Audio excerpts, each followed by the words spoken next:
I smiled when my best friend handed me the glass of bourbon that night. Not because I was happy, not because I was grateful.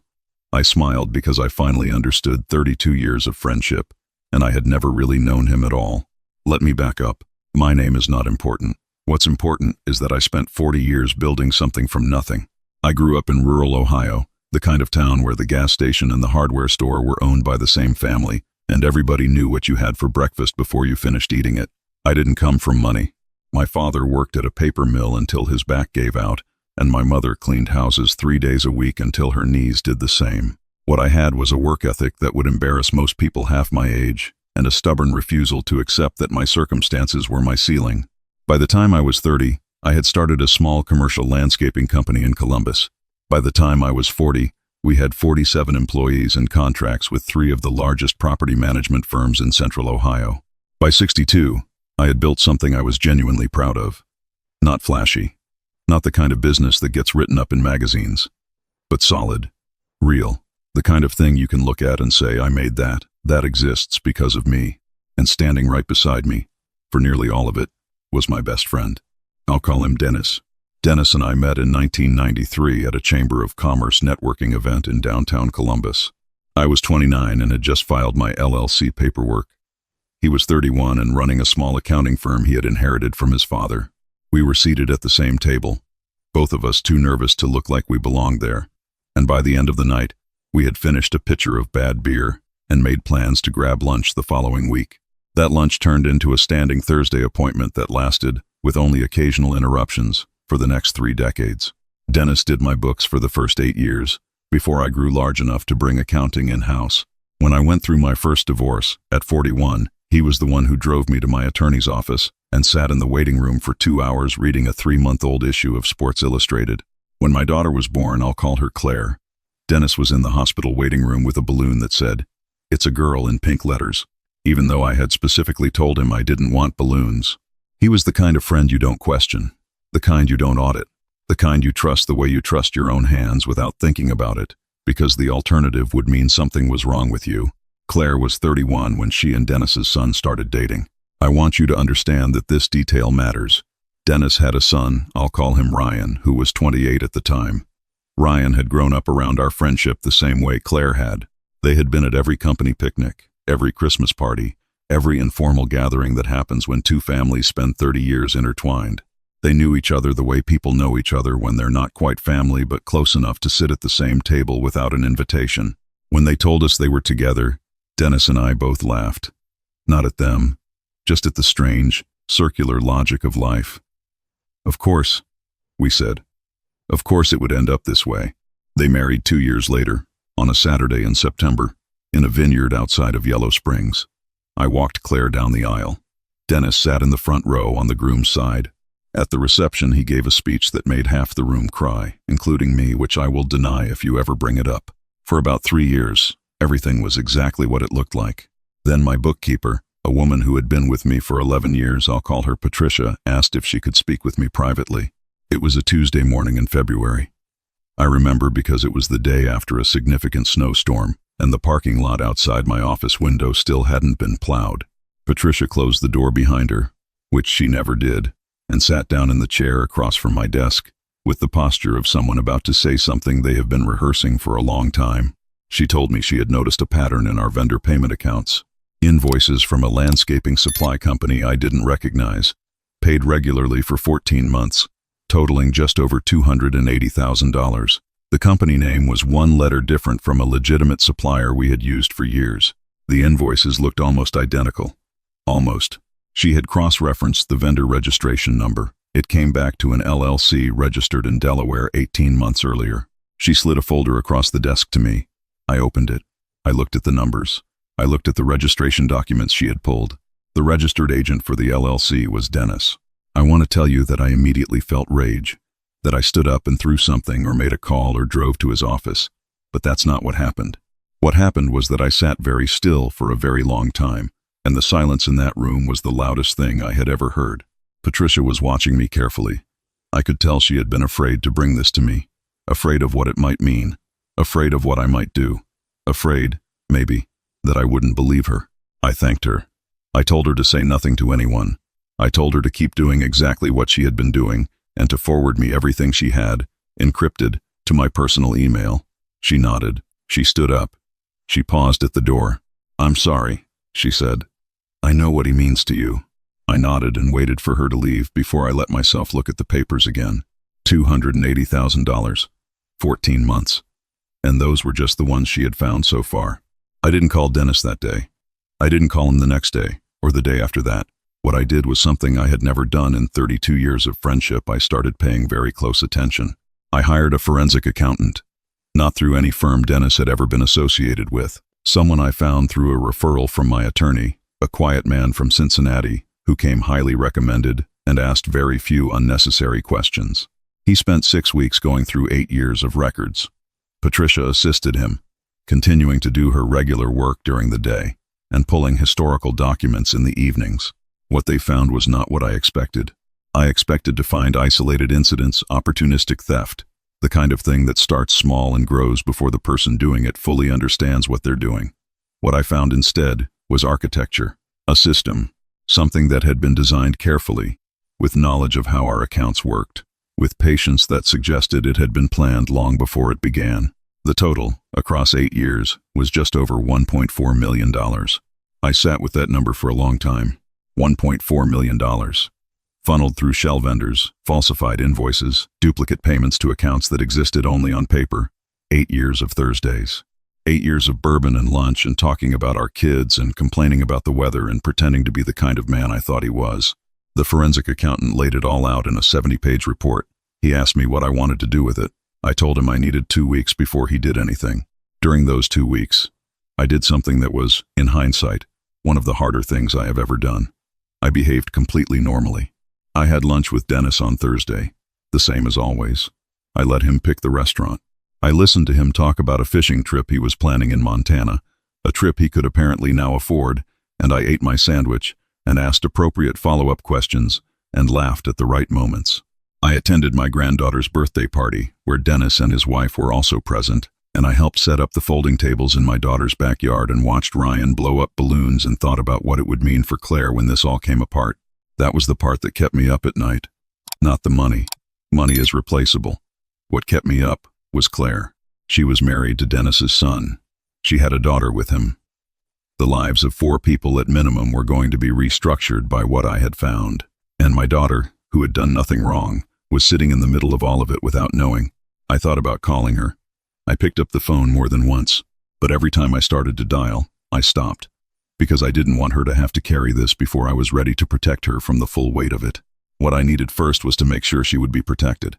I met with my attorney, I'll call her Margaret, who had handled my legal affairs for over a decade. I told her everything. She was quiet for a long time after I finished. Then she asked me what I wanted. I told her I wanted 3 things. I wanted the money recovered to the maximum extent legally possible. I wanted the business protected so that no claim by Dennis or his LLC could touch it going forward. And I wanted Claire's situation, her home, her assets, anything she had built with Ryan isolated from whatever legal proceedings followed, so that whatever happened between me and Dennis would not become a weapon used against my daughter. Margaret said she would need 3 weeks to prepare. I told her to take whatever she needed. I want to be honest about something. During those weeks, there were moments when I doubted what I was doing. Not because I doubted what Dennis had done. The documents were unambiguous. But because of 32 years. Because of the man who had sat in the waiting room with a balloon. Because of the speech at the wedding. Because of every Thursday that had felt real. I kept returning to one question. Had any of it been real? I still don't have a clean answer to that. What I've come to believe is that some of it was real and some of it was not, and that people are capable of holding both of those things at the same time without the one canceling out the other. That's not comfort exactly, but it's something I can live with. Margaret filed the civil complaint on a Wednesday morning in April. At the same time, the documentation was forwarded to the county prosecutor's office, which Margaret had coordinated in advance. I did not call Dennis beforehand. I did not give him an opportunity to prepare. I told Claire on a Tuesday evening, the day before the filing. I drove to her house. Ryan was not home. I had timed it deliberately, asking Margaret to check when certain filings would make Ryan's attorney aware, and choosing a window before that. I sat at my daughter's kitchen table, where I had eaten probably 200 meals in the years since she and Ryan had bought that house, and I told her what I had found. All of it. The full amount.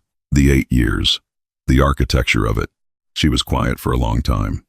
Then she said, "Does Ryan know?" I told her I didn't believe he did, based on everything the forensic accountant had found. Nothing pointed to Ryan's involvement. He had not benefited financially in any way that we could trace. The accounts, the structures, the signatures, all of it pointed only to Dennis. She cried. I didn't try to fill the silence with anything useful, because there was nothing useful to say. I sat with her until she was ready to talk again, and when she was, the first thing she asked was practical.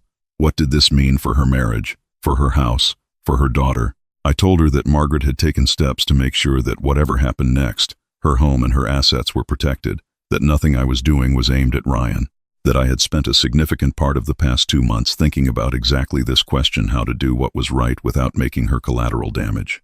She reached across the table and put her hand on mine. "You waited to tell me so you could protect me first," she said. I didn't answer that. She already knew. Dennis was served the following morning. I was not there, because there was no reason for me to be. I heard later, through Margaret, that he had been at his office when the process server arrived, that he had initially refused to accept the documents, then had accepted them, then had called his attorney within the same hour, that by early afternoon, his attorney had reached out to Margaret to discuss the possibility of a settlement conversation. Margaret called me that evening to relay this information. She asked how I wanted to proceed. I told her we were not interested in a settlement conversation. We were going to let the process work. What followed over the next several months was not dramatic in the way that legal proceedings appear in movies.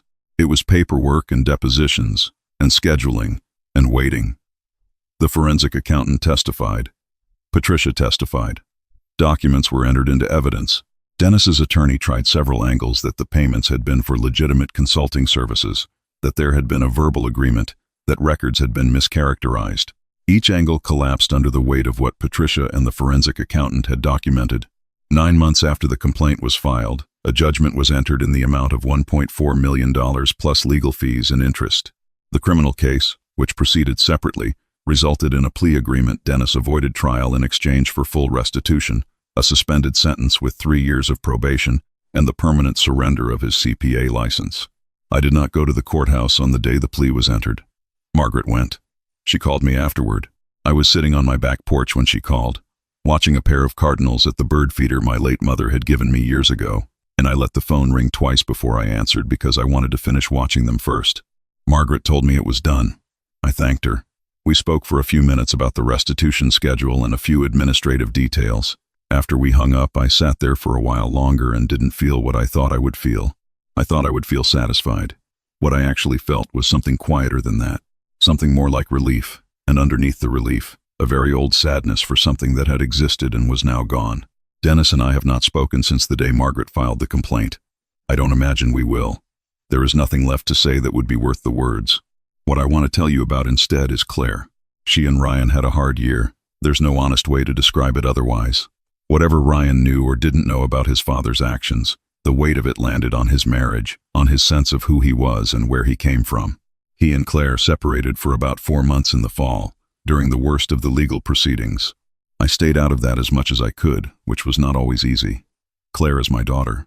Every instinct I had said to protect her, to take her side, to make sure she came out of this without more damage than necessary. But she didn't ask me to do that. What she asked me for was space to figure out her own marriage without her father's fingerprints all over it. I gave her that. It was one of the harder things I've done. They reconciled in January. I don't know all of what happened between them in those months. That's their story, not mine. What I know is that when I came to their house for Christmas that year, Ryan shook my hand at the door and looked me in the eye and said he was sorry. I told him he didn't have anything to apologize for. He said he felt like he did. I said I understood that, and that I respected him for it, and we left it there because there are some conversations that can't be finished in a doorway. My granddaughter, who is 4, was wearing a red dress with white polka dots and wanted to show me a drawing she had made of a horse. The horse had 7 legs, which she explained was because it was a special horse. I told her that made complete sense to me. We ate dinner and my son-in-law told a story about something that had happened at his office that made everyone laugh, and Claire refilled my glass without being asked, and my granddaughter fell asleep on the couch before dessert with her shoes still on. It was a normal Christmas. It was the kind of normal that you have to go through a significant amount of abnormal to arrive at, and because of that, it meant more than most Christmases I can remember. I have been asked by more than one person, whether I feel angry, whether I wish I had known sooner, whether 32 years of friendship feels like a loss or like a fraud. Here is what I've come to understand, at 63 years old, about trust and time and the people we allow into our lives. Trust is not a single decision you make once. It is 1,000 small decisions made over years, and most of them are invisible to you because they happen in the space between words, in the way someone responds when things go wrong, in the small moments that don't seem significant until much later when you are looking back and trying to understand the shape of things. I trusted Dennis because each of those small decisions had been made honestly, at least in the beginning. At some point, the decisions changed. I don't know exactly when. I'm not sure it matters now. What I know is that I built something real. The business is still standing. My daughter is still standing. My granddaughter with the 7-legged horse is 4 years old and has her whole life ahead of her and does not yet know that people are capable of disappointing you in ways that reorganize your understanding of the world. She'll learn that. Everyone does. What I hope for her, what I hope for anyone who has been through something like this, is that the learning doesn't make you smaller, that you come out of it not with less capacity to trust, but with a more honest understanding of what trust actually requires, which is not blind faith, which is not the absence of questions, which is, instead, the willingness to pay attention, to keep your eyes open, even when it's easier to let them close. I still have lunch on Thursdays. Different restaurant now, different company. A friend I made 3 years ago at a woodworking class my doctor suggested I take after my blood pressure climbed higher than either of us was comfortable with. We don't have 30 years of shared history. We have 3 years of Thursdays and a running argument about whether white oak is better than red oak for furniture-grade projects. It's a good argument, one I look forward to every week. My porch needs a new railing. I'm building it myself, from white oak, which I selected deliberately and with no small amount of satisfaction. The cardinals are back this morning. There are 2 of them, the same pair I think, or else cardinals in central Ohio are less distinguishable from each other than I give them credit for. My granddaughter is coming over this afternoon. She will almost certainly want to draw another horse, possibly with even more legs than the last one. I'll tell her again that it makes complete sense to me. Because it does. Because after 63 years, I have finally figured out that the life you end up with is not the one you planned. It's the one you chose, decision by decision, Thursday by Thursday, in the space between the easy moments and the hard ones. And it turns out that's enough. More than enough. It's everything. Betrayal by someone you trusted for decades doesn't have to harden you, it can clarify you. This story reminds us that protecting the people we love, like a father quietly building a shield for his daughter before the storm arrived, is one of the most dignified things we can do. Real strength isn't loud. It shows up on Tuesday evenings at a kitchen table, in the patience to do things right, and in a granddaughter's 7-legged horse that makes perfect sense. A small note to our viewers. This story was crafted and imagined by AI, created to entertain you and, hopefully, leave something warm behind, a small reminder that, even after great loss, ordinary Thursdays and the right people can be more than enough.